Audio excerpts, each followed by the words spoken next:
but it is more strategy like chess, not checkers like hockey. Ringette to me is, as a child, I played from Bundy through U19, and I was fortunate enough to go play in a tournament in Finland. So Ringette has given me an unbelievable experience that nothing else has ever been able to fulfill for me.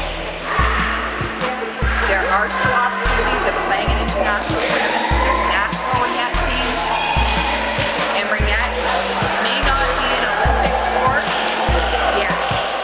We are still hoping that one day we'll see it showcased. Come out and try Ringette.